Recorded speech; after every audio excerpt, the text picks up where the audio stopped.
good evening, everybody. It's lovely to see you all this evening. What a percentage up there, 5%.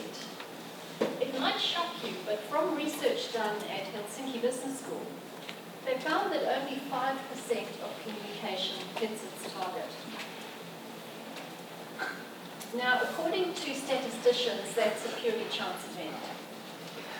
In other words, successful communication happens purely by chance. What they did was they took the word communication back to its Latin origin, which means to make common. So if you imagine this, person A and person B, to receive an exactly the same meaning of a message is quite a difficult thing to achieve, because each person comes to that message with a lot of their own understanding of the world and how things work. So to get 100% alignment is very, very difficult. And yet the human condition is such that we assume that the person we're communicating with has got exactly the same version of the message that we have. And it all goes downhill from there.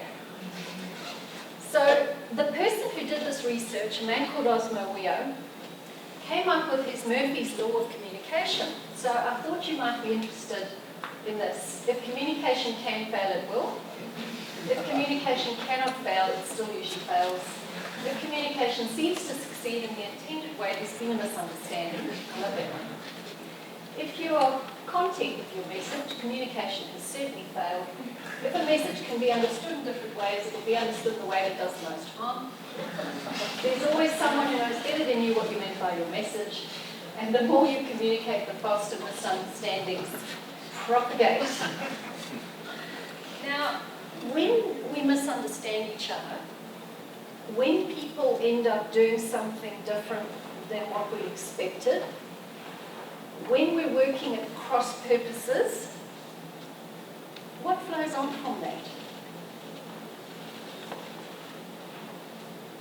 What do you see show up in the workplace when communication misses its target? Assumptions. Frustration. Conflict.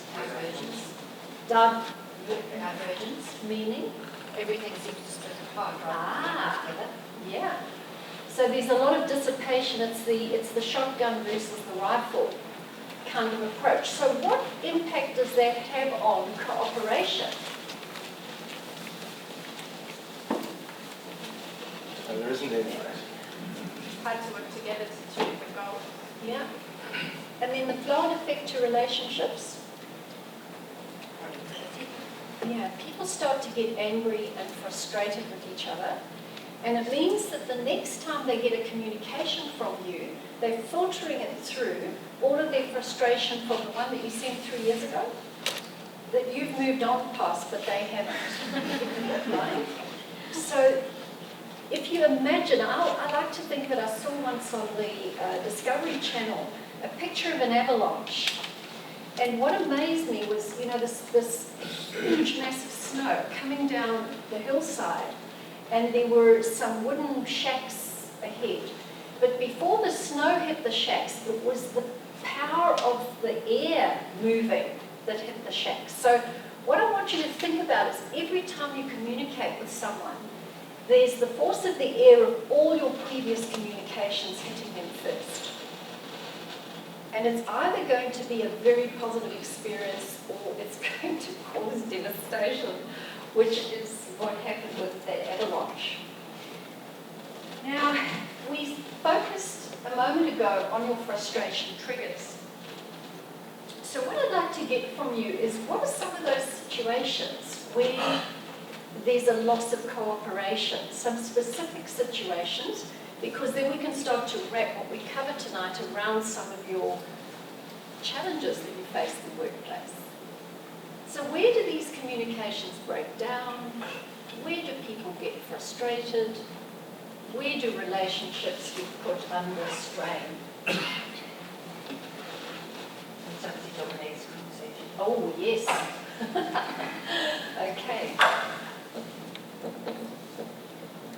Now, this comes under the heading of personality issue, and I'm particularly interested in that because I've been sitting this afternoon listening to a client with a really thorny issue, and that is the dominance of a key executive in the business. So they all sit around together and formulate the business strategy and the go-to-market plan, and we're going to put this resource here, this resource here, this resource here. But when this person's area is under stress, he pulls resources from the other areas so people cannot meet the objectives. And because of his seniority, he can do that. But it's basically the dominance of his personality that makes him do that. And the question is, there's drivers that get somebody to behave like that.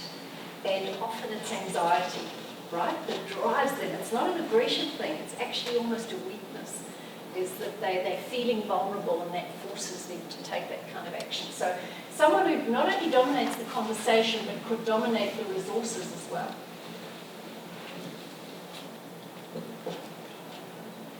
What else causes frustration? Conversations that start with no. Right. Can you give me an example? You approach somebody and you need their buy-in, and before you even express what you need, their whole being says, Talk to no. the hand. Yeah. Yeah. Good. Grenade throwers. Right. So And give just me sit an back and just packing and things. Yeah.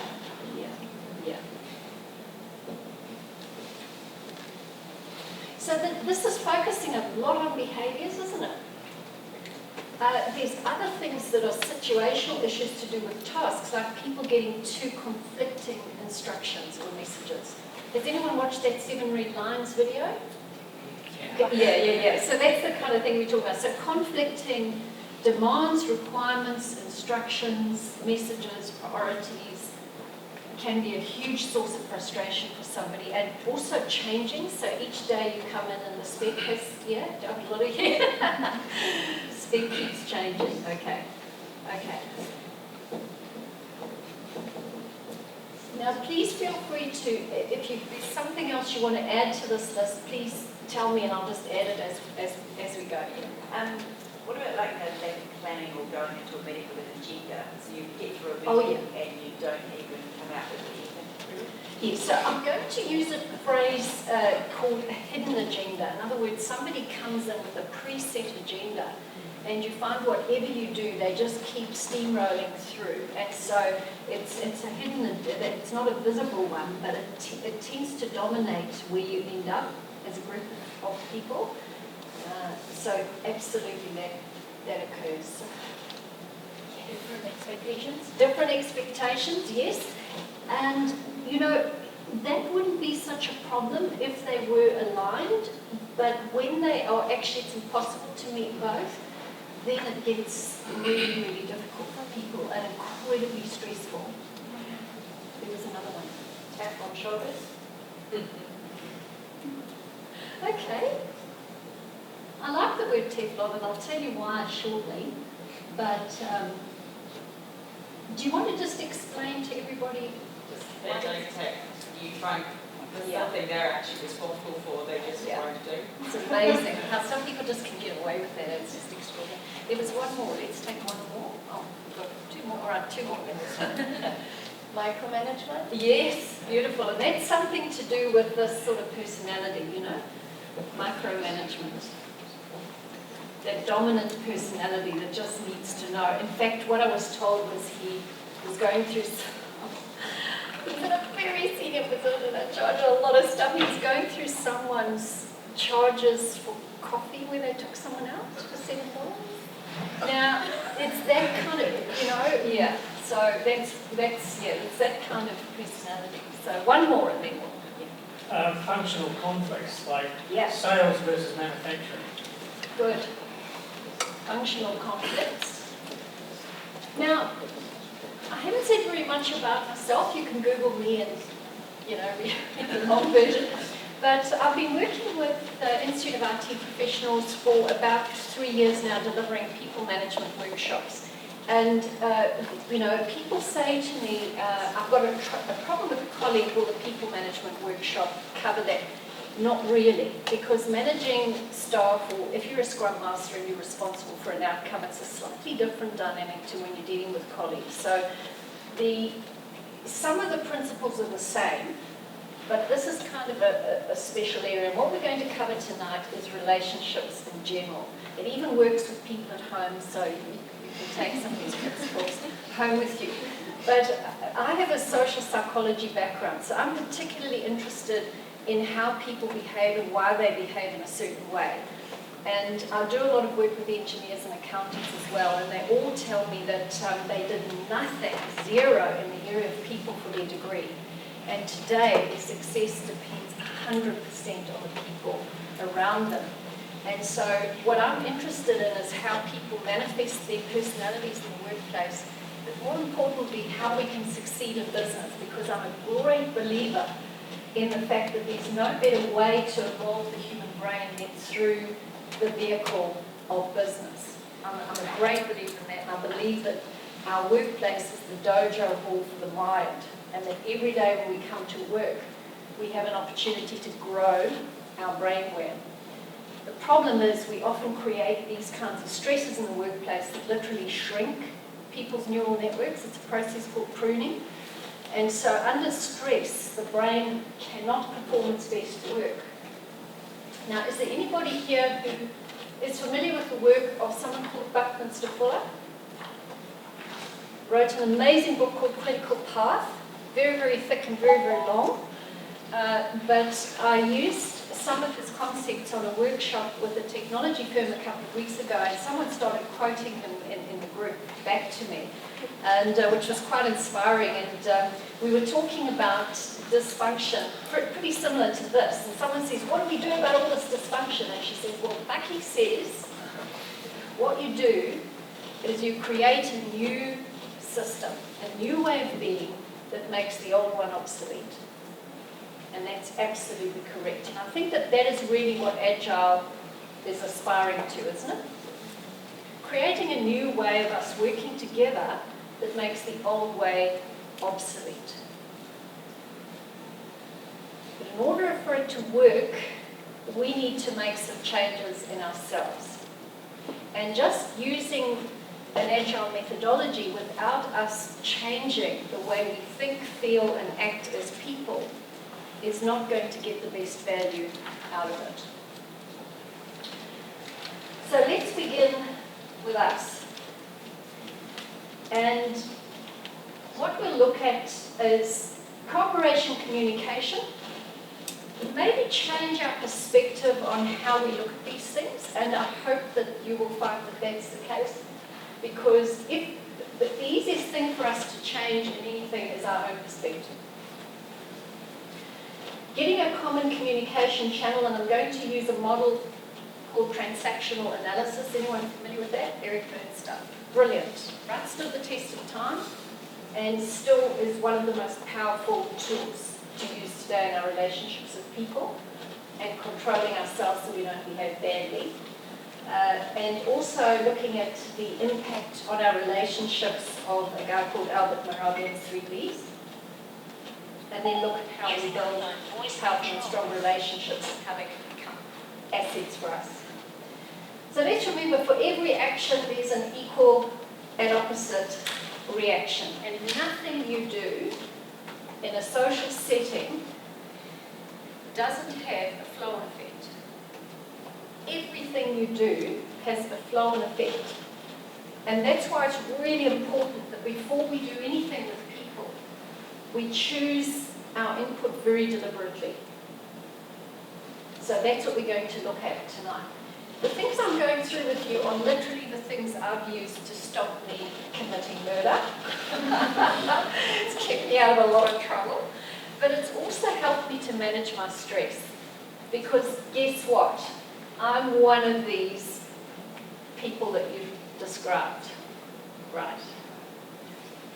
And so as I've got older, I've actually realized that I was maybe one of those accidental diminishers, where I would hold a meeting and end up accidentally diminishing everybody's enthusiasm. Just because I had such a fixed view of how things should be. And that's just demotivating for most people. So it took me a long time to realise that even if I in my own world believed that my way was the best way, we'd end up further back anyway. And it took me a while to kind of learn that. So there's a lot of very patient people who've been part of teaching me that lesson, who I've worked with over the years. Some of which I'm no longer in touch with, but that's another story. So. But these are the sorts of things that have really, really helped me. When I think of B2B, I don't think of business to business, I think of brain to brain. Every time you interact with someone, it's your brain interacting with their brain. Whether it's a manager, member of staff, customer, supplier, it's a brain-to-brain interaction. That's the good news, because guess what? All of our brains were designed the same. So there's a high level of prediction with how people are going to behave. And while there are basic differences in personality, yes there are, we're running a deep dive workshop on the 25th of May, and I'll go into that in a bit more detail about the 4 basic types and how you adjust for those 4 basic types. But what I'll focus on tonight is what everybody has in common. So we know that in terms of the brain and communicating with the brain, we tend to see things from a fixed perspective, and I use these frames of reference. So one person has a certain frame that they're looking through, another person has another frame, and they argue till the cows come home and they're both right, because they're both right in terms of their perceptual position. So the first thing to realise is everybody's right. Okay? Because if you looked at things from their angle, you'd see exactly what they see. So the first step is to be able to look through their eyes in order to understand. And then the second aspect is to realise that there's 2 levels in which we can communicate with people, and this is where the Teflon comes in. There's the cool cortex, which is the evolved part of the brain, and then there's the hot core, which is the emotional part of the brain, and Daniel Goleman referred to these as the high or the low roads when he spoke about emotional intelligence. I use the phrases Teflon or Velcro, because Teflon is cool, and the conversation that you had that got heated, you forget about 5 seconds later. If it Velcros into your brain, it'll contaminate every conversation you have with that person in the future. So that's the hot, sticky emotion that we attach to something. So one of the keys is to be able to realise that if we react negatively to something, 95% of the time we've misunderstood them anyway. So the thing we've got upset about is probably an inaccurate interpretation. So it kind of helps me to understand, okay, well, it's no good getting my knickers in a knot about something which is probably not even there anyway. That kind of helps me to rationalise it. So when you experience these situations, what's the normal human reaction to these situations? We mentioned the word frustration. Are there any other emotions that we can describe? Resistance. Yeah. So frustration, and what happens when you're resisting something? What does that feel like? Does it free up energy or does it consume energy? Come on, yeah. There's another one I think called disengagement. Yeah. So people check out from the objective, which is to have a shared goal. Yeah, so people disengage. They get sometimes quite anxious. There are some people that really find conflict very anxiety-provoking, so you'll get an anxiety response. Some people feel quite fearful. Negative or negativity? Yeah. Apathy. Anger. Anger. Waiting for that one to come. Anger, and it could be all sorts of emotions similar to that, where you get annoyance, anger, anxiety. I even see rage on occasion. Maybe closing down. Yes, so what shall we call that? That's a result or an outcome, so people are just closed down. They withdraw. So if you own a business and you see those sorts of reactions, what is going to go through your head? All signs. Going where? Head going down the drain. Absolutely. That's This right. costs us big time because they say that energy can neither be created nor destroyed, but friction dissipates energy. And you'll find this in every organisation, in every team, is that friction dissipates energy. Now, what I sometimes play little nasty tricks on people, and I always use a grey colour card because it's kind of quite symbolic. And I get them to write down things they'd like to say to somebody, but they're too scared to because they might get fired. And then I read them out. So no one actually knows who said what in the group, right? But what I say to them is this could be somebody thinking about you. So wouldn't it be good to go and check it out if there's anybody who's thinking this about you? Because if we don't know how we're coming across, how can we build effective relationships? So I've got some real pearlers here. Stop rolling your eyeballs and shirking when I talk to you. Just do it, stop complaining. Do what you said you would do. I wish you would be more positive in the team environment. It's hard to be positive and generate ideas when you attack everything everyone says. You're making my job impossible. Unapproachable, you rebuff others when a person approaches. Please change to an approachable nature. Stop your moaning and fix it yourself. Harden up, written in big letters. I will do it with or without you. That sounds like a threat. What's going on? Communicate. I need it now, not when it suits you. You need to wake up, stop complaining, stop annoying others, do what you're told to. Stop making excuses, stop something about which you can't take us through. This one just says get help. Hey, you need to pull up your socks or ship out. Shake or ship out? Yeah? I have zero respect for you. Just do it, but there's an F in there. Stop pandering to your team's every whim and let them know you're in charge. Pull your head out of somewhere and know what's going on. So basically, this, if you could tune into the airwaves within the organisation, there's a lot of this kind of thinking going on. And the problem we have with this is that we're told through social psychologists that the order in which things go on in our head is that it starts with a thought and then it becomes an emotion. And we're told by Dr. Jill Balti-Taylor that you've got 90 seconds before the emotion ends up as hormone reaction in the bloodstream. So you have a thought such as that, just harden up, and then you have the emotion that flows from that, which is frustration or anger. What price do we pay when we experience any of those conditions? Does anybody know? We burn out energy. Blood pressure. These stats might surprise you.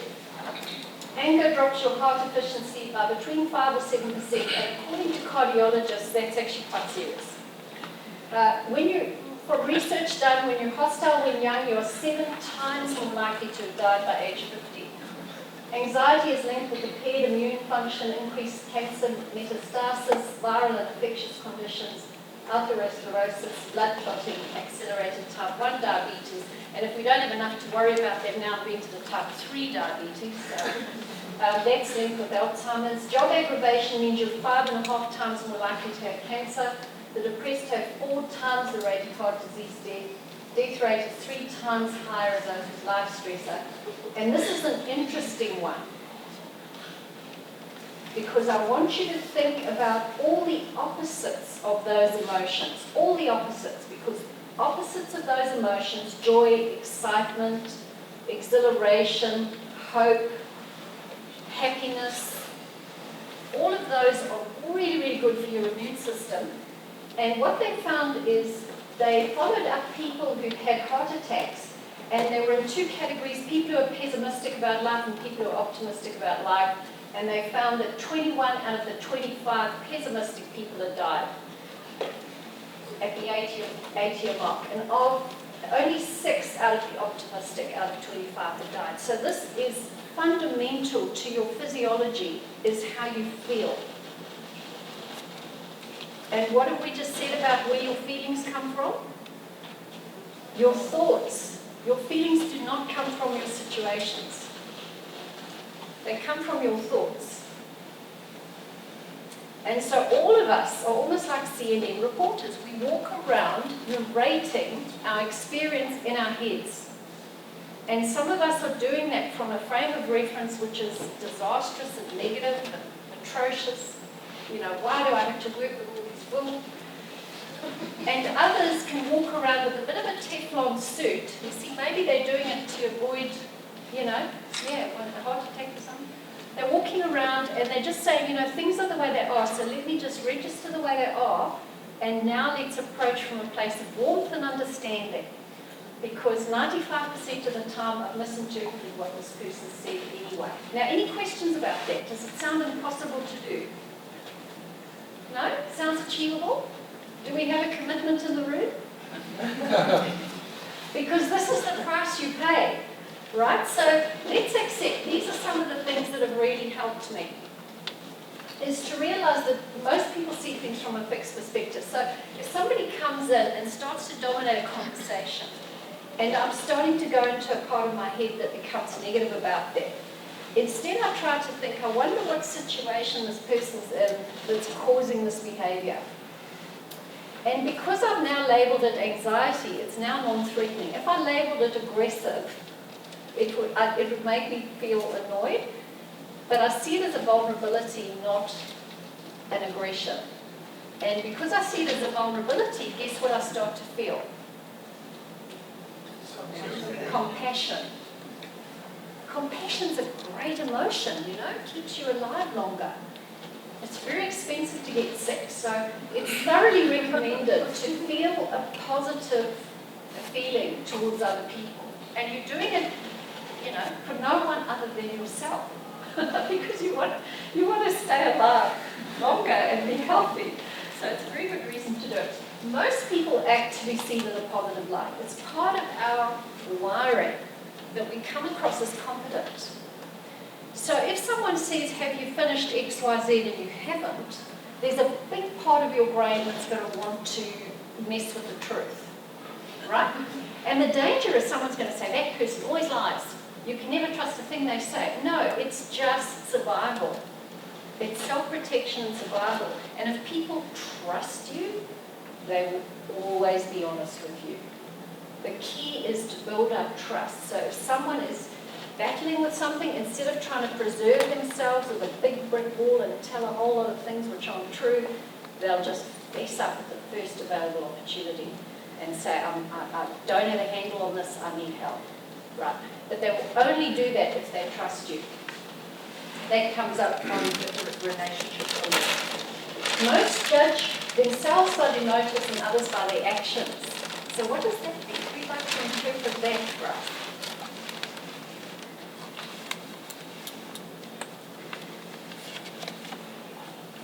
It's easy to excuse what you've done. There's an action you've done because you're like, it's very clear that you've done this action. Yeah. You see, so there are situations where even the most timid person will dominate a conversation if there are certain reasons why they feel it's really important to do that. So therefore, why can't we understand when someone else does? In their world, there's a very strong compulsion to do that.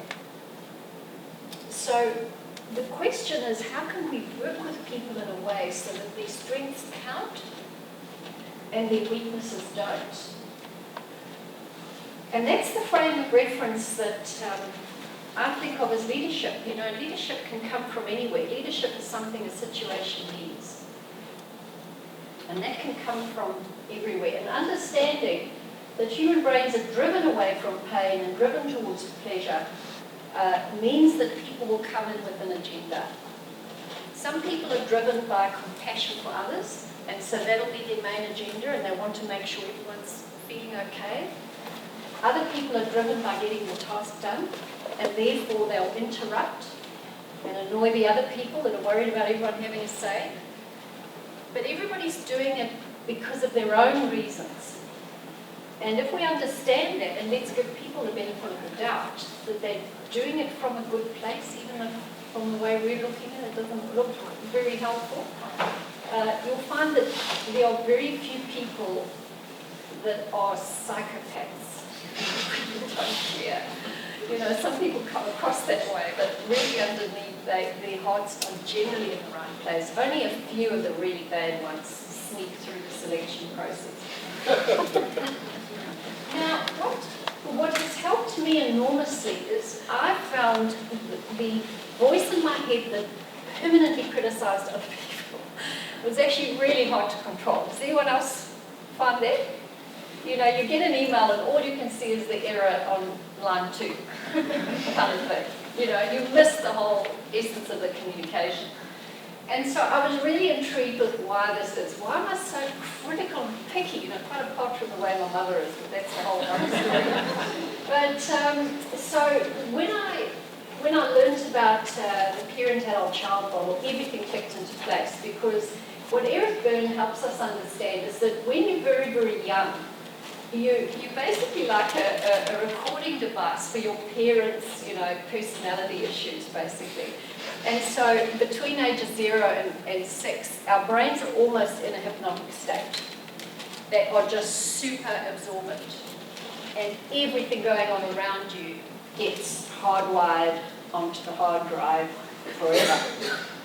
And so the most common relationship dynamics you learn at a young age are parents controlling you or parents pampering you.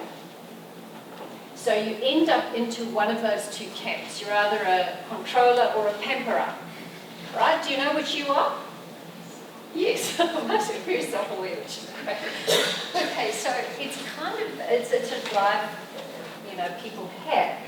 So in our parent mode, we're either taking care of people, which means everybody dumps their with us, you know, because we've labelled ourselves as a carer and we want to help people. The other ones are the ones that are telling everybody else what to do. And so that also comes from that hard wiring. So that's the parent mode. And if you're in a management position and you have staff, before you know it, they've put you in that parent role. And so suddenly you know everything. And they just expect that you know everything. So they don't tell you anything. Because you should know it. You're the boss, so, you know. And then the parent, who's the manager, sort of feels as if we can't really share things with the kids because there's some things they're not big enough to handle. So we start to edit stuff that we pass through because, you know, they should know this. So what happens is both people are editing the information that goes to the other person, and so everybody's working with only a piece of the information. And as a manager, I can't say I don't know what's going on because I'm the parent and I'm supposed to be in charge. So there's a huge amount of pressure on people to be across everything at all times, and there's a lot of anxiety when they're not. But that's because we put ourselves into that, I should know better because I'm a parent. I should know everything. My kids are so reliant on me. It's up to me to keep them fed and nurtured. Well, you can relax because your team members are not your children. And you don't owe them a living, and you don't have to feed and nourish them. That's the good news. That he also spoke about the adult state. And so we have a parent inside our head, which is scripted and learned. We have a child inside our head, which is scripted and repeated and learned. And we learn how to get our way as children, don't we? How can I get that biscuit before dinner? You know, I'll go and tell Dad that Mom said I could. And then 30 years later, we're doing the same thing at work. We're saying, oh yeah, but I'm sure I got permission from, you know, XYZ or whatever it was. So those behaviours are deeply ingrained in our brains. So let's not judge people for it, because they can't help it. It was put there 30 years ago by their parents. So the good news is that if we replace the vertical pressure, which is I'm in charge, listen to me, with a horizontal pressure, we both need each other, we're both adults and we're in a mutually interdependent relationship, not codependent, you find people start to stop that editing and start to stop their expectations, which are unrealistic. So you enter that relationship as equals and far more cleanly. Very, very powerful. So every time you criticize someone, just remember that's a learned behavior that you learned when you were 6, and maybe the time is to not behave like a 6-year-old anymore, and to realize that really that's not helping the situation. Is barbering very old program thinking that actually I didn't invent anyway. It's something that was someone else's idea which I inherited. So acting deliberately really helps. Now these are some of the triggers that are going to help you identify when your parent has taken over. Do any of these ring a bell?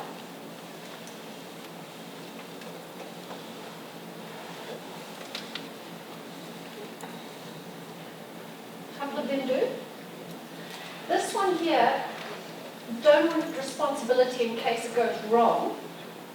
You know, that's often someone who's either a perfectionist or the child just feels overwhelmed by the amount of authority and thinks if I make a mistake, the sky is going to fall in.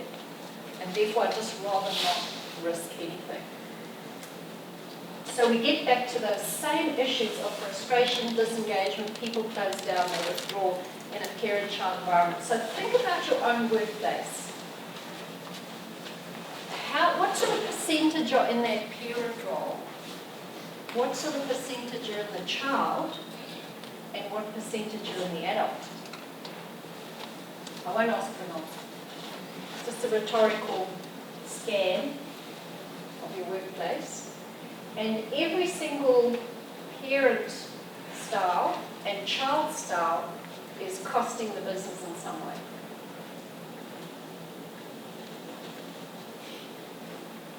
So if we can start to replace that, and you know, these are some of the phrases that will indicate to you the parent and the child, and I call it either the hot or the cold. And so sometimes you can get the cold parent who just walks off in a huff, had enough of this absent father syndrome, and you don't see or hear from them, you need answers, you can't find them. The child usually goes and talks to everyone else and disrupts everyone else.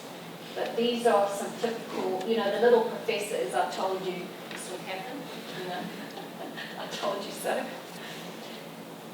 So these phrases are quite, and I find when I'm working with a group of people, they generate these quite quickly as to parents. So what this does is it starts to help us. If you write down some of those phrases you start to say when you go into critical parent mode, or when you go into nurturing parent mode. And a nurturing parent could be, I'll have to take care of it, leave it with me. But really you're frustrated with that. It's not a clean statement, it's a muddy, murky one. And how do we express this? Well, verbal, vocal, and visual, Moravian's 3 V's. It's not just our words that express the parent, but it's the tone and the visual expression. And for the child, it's maybe just a shrug, like, who cares type thing, you know, or roll the eyes, you know, type of approach. Now, do you think that an email has a tone? Yes. Yes, so it's amazing how quickly we as social beings read the meaning behind words, even in an email. And I had, just to give you some a wonderful example from a client of mine who did a brilliant job of pacifying, I'll say, a very, very angry customer. And the email that he received from the customer had the words, if I'd wanted what you sent me, I would have deployed a one-eyed monkey to press these here, or, you know, it was actually a really insulting thing, you know, the what you said isn't what I asked for. And he really ranted and raved, used words that I can't even, you know, say here. But the way the client responded, he used a very powerful phrase. And I always say to people, when you respond from an adult, your words have a huge amount of power because they are chosen deliberately. They are chosen from a place of warmth and desire to build a strong relationship. And when I have a strong relationship with somebody, the bandwidth has expanded through which I can influence them. And he used the phrase, please allow me some time to look into this. And when the reply came back, the first words were, hi Matt, I'm a bit calmer now. And what he said in his reply was, I realise this is a bit out of your control. Well, you wouldn't have thought that by the way he unloaded at him in the original email. Now, had Matt let his emotions take over, that would have ended up in a spiral of death. But he had the fortitude, the self-awareness, and I think showed leadership to say, what does the situation need from me? And he said, please allow me some time to look into this. And that was just enough to resolve it. The other example I can give, Russell here knows this particular situation I'm talking about. We were working with a group of engineers, and they had a lot of frustration that the parts they were ordering were not getting delivered on time. And you know, they put it down to the fact that the people, the functional differences that we were talking about here, where functional conflicts, stores department have just got it in for us. You know, they were absolutely convinced that they just hate us, you know, nothing we ordered, put at the bottom of the list, you know. And I said, well, let's just assume, let's make another assumption. Let's just assume they have your best interests at heart, they actually really want to help you. Let's just pretend, for the sake of an argument. And if you were them, what sort of phrase would you respond positively to? And we came up with the phrase, we need your help. And they went with that phrase to stores department, we need your help with our ordering. And when we reported back a month later, when they came back, I said, how's it going with the stores? They said, what do you mean? I said, well, this big issue you have. Oh, no, there's no issue. I said, what do you mean there's no issue? You know, these are the worst people on the planet, you know, this one below ISIS. No, we resolved it. We sat down, you know, got a big piece of paper, we mapped out the process, we all worked together. I mean, it was just like, it was so easy. And I thought, that's leadership. What it takes, however, is that the change we want in other people, we're prepared to do in ourselves first. That's the hard message. Am I prepared to make the changes that I expect other people to make? And the extent to which you're prepared to change the way you think, so you change the way you feel, and so you change the way you act, is the extent to which people around you will make exactly the same changes. I know it sounds spooky, but it's absolute fact. So building powerful connections, and this is really my last little tip for you, is to start valuing difference. Because if everybody's thinking the same, we're hugely vulnerable as a team. So if we can change the way we think about somebody who sees the world differently and just think, wow, I'm so glad we've got you on our team because you've got that particular perspective covered. And without you being there, that would be a huge Achilles heel for us in terms of having a complete solution.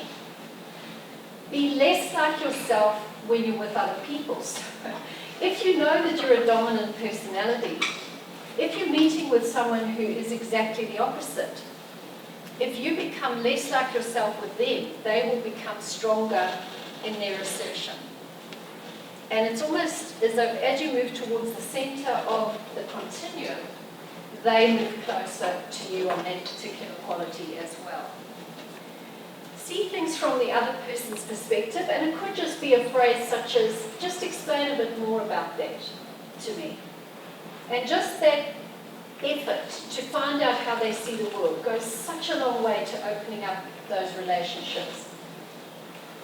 Delete unspoken agreements. So I believe everything should be done through deliberate and specific and eyeball to eyeball, yes, I will do that.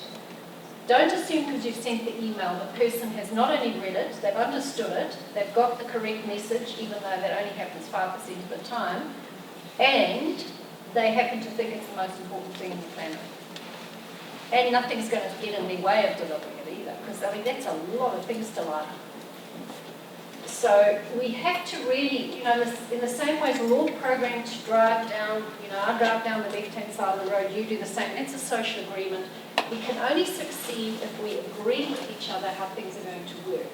And only when we agree can we start to work together well. If we do things to help people, they will help us too. But we have to build those bridges ahead of meeting someone. You can't kind of need them and then, quickly let's build a bridge. Doesn't work that way. Trade using their currency of value. What do I mean by that? Yeah, what's important to them? If they say, I just don't have time for this, okay, to save you time, may I suggest? Talk to them in their currency, what's important to them. We know, we're very good as social beings at reading people and what's important to them. Develop relationships, and to do this we need to invest time, energy and attention, and emails just don't cut it. You've got to spend some time with people. If they're on the other side of the world, arrange some Skype. You'll find that if you've eyeballed to eyeballed someone, the bandwidth becomes wider for you to positively influence them. We're social creatures at the end of the day, and we've all got a brain that wants to connect positively with other people.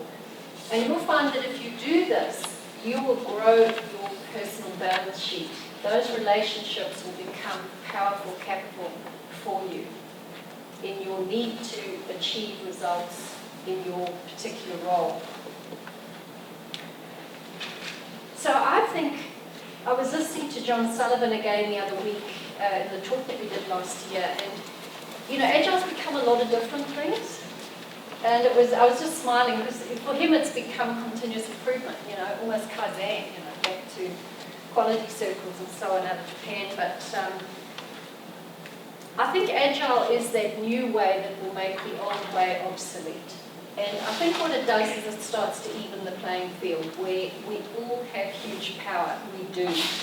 Whether it's formal or not, every single person is a link in the value chain, and if we don't get everybody putting their best efforts forward, we cannot deliver value for both our investors and our customers. And we cannot offer people the opportunity to get the most out of their talent and their capability and their aspirations in their career. So I really think that the answer for us is to be able to learn how to build and develop strong relationships with others such that we can all together create something that we will benefit from. And one of my favourite quotes is from ancient Wales. I won't try and say it in Welsh, but it's a beautiful saying, to be a chief, build a bridge. So I wish you every success with that, and let's take questions. Thank you.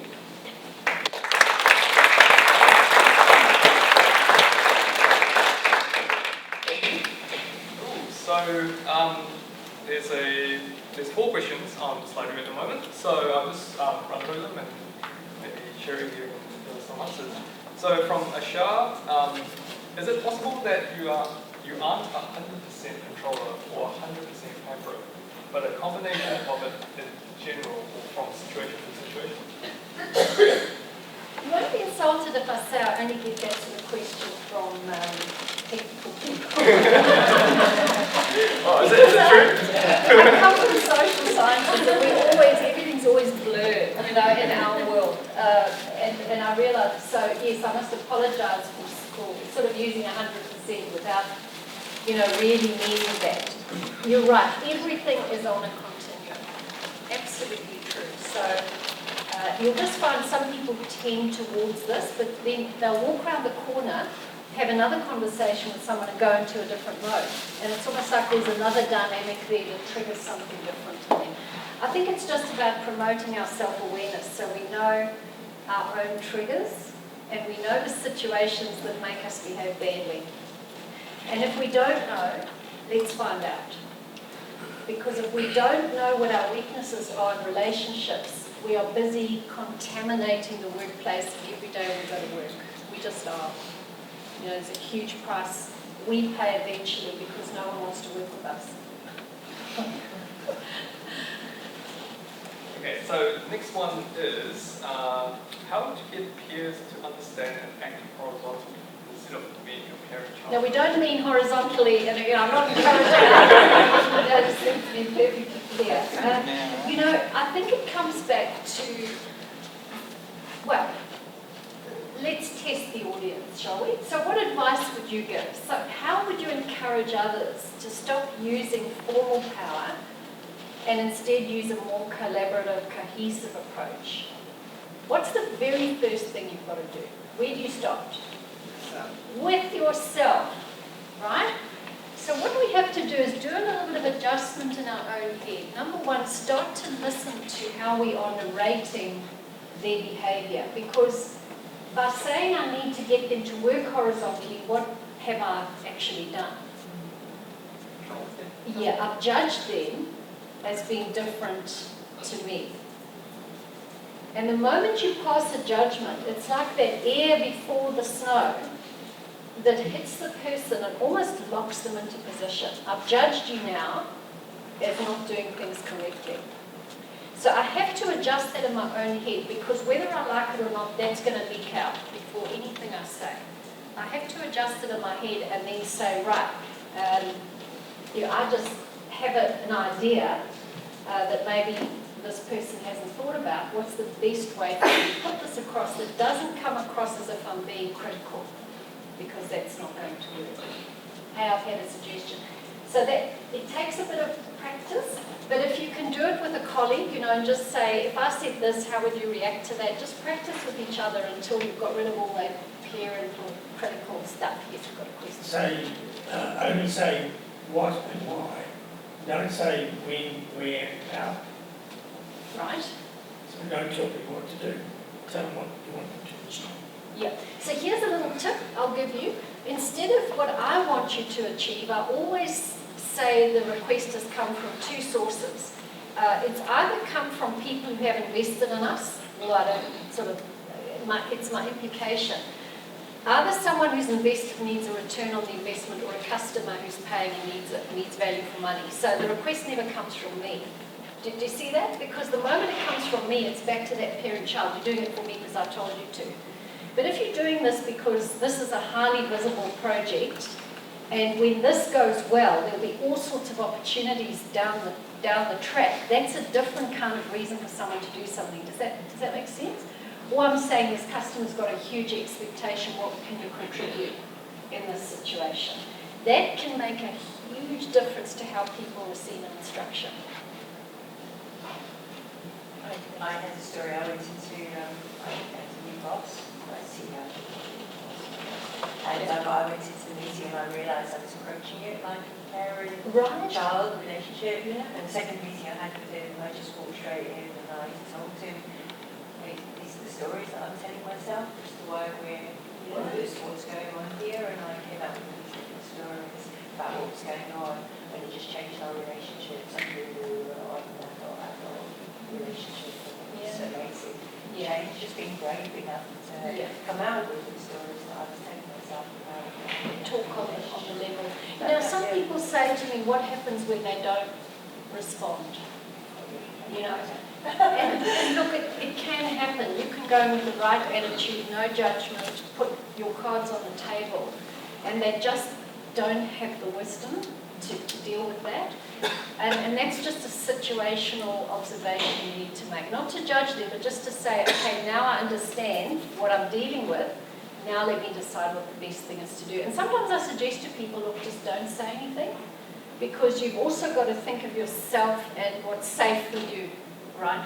And sometimes it's not going to be helpful because the person's just going to go into an angry place. It's going to be worse for you. So fortunately for you, it worked. I'm really, really glad it's yeah. And I think you should appreciate that person because some people just don't get that response, you know.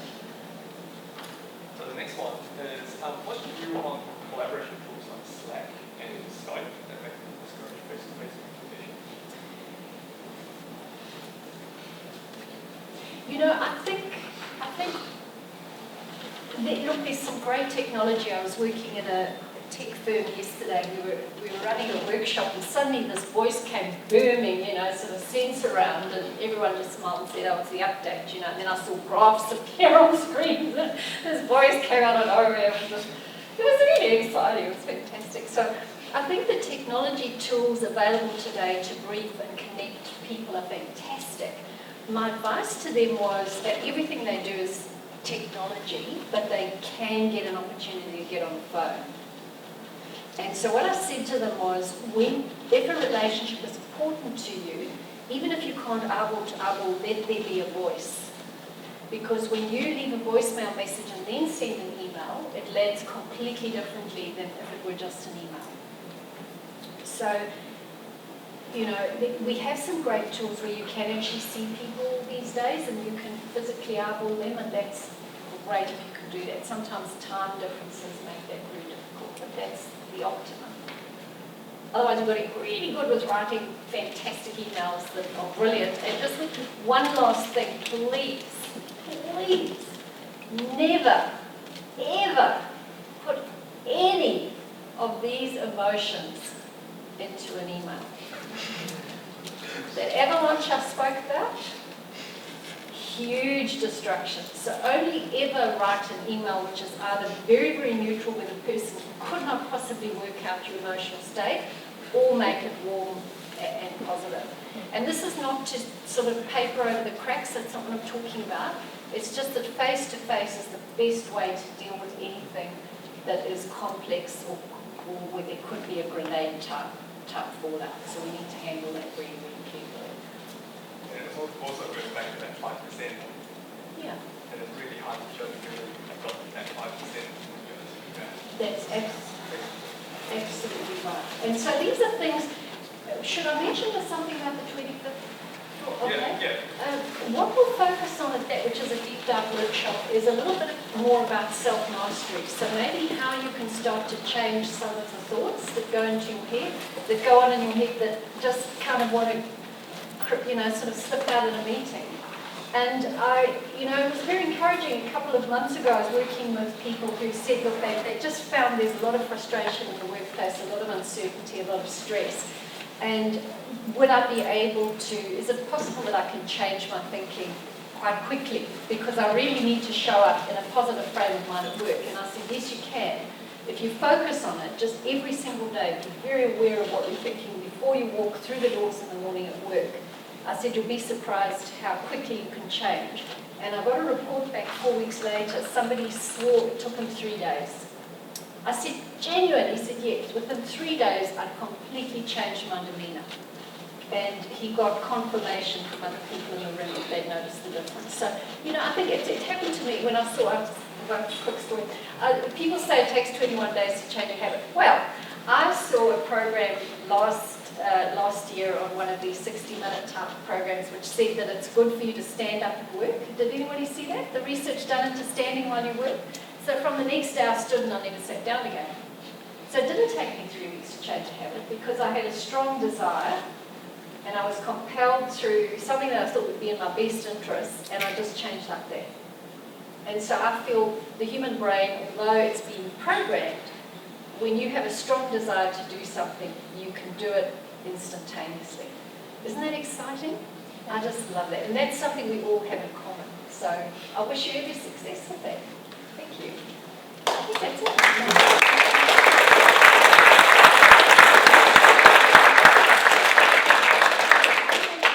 So are there any more questions? Yes. I think there's some food outside, I believe. Pretty clear. You guys can go out and find out. stay around, have a chat with Cherri. You can just jump to the next slide. Mr. Yeah, Hughes, sorry, before you go, we've got Oh, okay. One more quick thing.